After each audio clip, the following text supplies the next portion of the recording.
3 सरकारी गवाह, 3 फर्जी बयान, फिर भी बीजेपी की साजिश नाकाम। दिल्ली के कथित शराब घोटाले के गवाहों का बीजेपी से है सीधा कनेक्शन। भाजपा ने दिल्ली के मुख्यमंत्री अरविंद केजरीवाल को एक बड़ी साजिश के तहत ठीक लोकसभा चुनावों से पहले गिरफ्तार कर लिया।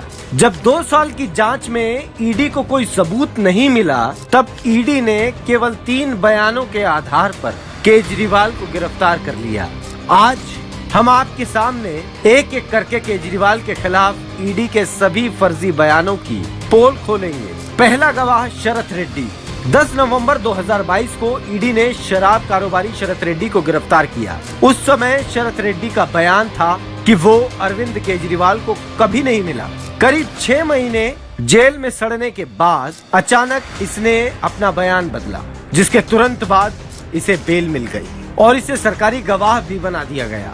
यही नहीं, स्टेट बैंक के इलेक्टोरल बॉन्ड के डेटा से ये पता चलता है कि असल में शरत रेड्डी भाजपा का बड़ा डोनर है।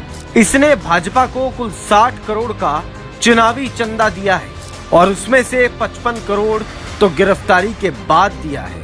अब बारी आती है और 2 गवाहों की जो पिता पुत्र भी हैं, मगुंटा श्रीनिवासुलु रेड्डी और राघव रेड्डी। 16 मार्च 2021 को MSR यानी मगुंटा श्रीनिवासुलु रेड्डी, जो तब एक लोकसभा सांसद थे, अरविंद केजरीवाल जी से सरकारी दफ्तर में मिले। बाकायदा अपॉइंटमेंट लेकर मिले, जिसमें वो फैमिली ट्रस्ट के लिए दिल्ली में जमीन चाहते थे। केजरीवाल जी ने उन्हें कहा कि दिल्ली में जमीन LG के अधीन आती है, आप लेटर लिखिए, मैं उन्हें फॉरवर्ड कर दूंगा। इसके बाद इनकी केजरीवाल जी से कभी कोई मुलाकात नहीं हुई। फिर 16 सितंबर 2022 को ईडी ने मगुंटा रेड्डी और राघव रेड्डी के ठिकानों पर छापेमारी की। इस दौरान दोनों पिता पुत्र अपने बयान में इसी बात को दोहराते रहे कि केजरीवाल जी से मुलाकात फैमिली ट्रस्ट के लिए जमीन के संबंध में हुई, मगर ईडी को ये बात बिल्कुल नहीं पची और कुछ महीनों बाद ईडी ने राघव रेड्डी को गिरफ्तार किया। करीब 5 महीनों तक उसे जेल में तड़पाया गया। इस दौरान पिता पुत्र ने कई बयान ईडी को दिए, जिनमें केजरीवाल के खिलाफ एक भी बयान नहीं था। पर 5 महीने से जेल में बंद अपने बेटे का दर्द मगुंटा रेड्डी ने जब देखा तो वो टूट गया और 16 जुलाई 2023 को मगुंटा रेड्डी ने केजरीवाल जी के खिलाफ गवाही दी।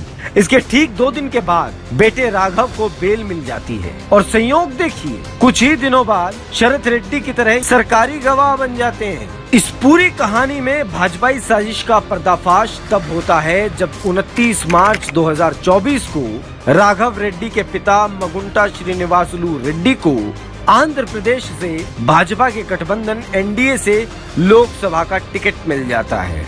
यानी केजरीवाल के खिलाफ गवाही देने पर बीजेपी ने पिता पुत्र की जोड़ी को अच्छा खासा इनाम दिया। शरत चंद्र रेड्डी, MSR, राघव रेड्डी, ये तमाम वो लोग हैं जिनके बयानों के आधार पर केजरीवाल जी को जेल में डाला हुआ है। ये सभी भाजपा के लोग हैं। इन सब का भाजपा से सीधा कनेक्शन है। लेकिन फिर भी ईडी ने इन फर्जी गवाहों के बयान के आधार पर एक सिटिंग मुख्यमंत्री को गिरफ्तार कर लिया। अब साफ हो गया है कि कैसे ईडी ने बीजेपी के इशारे पर षड्यंत्र के तहत अरविंद केजरीवाल को फंसाया है।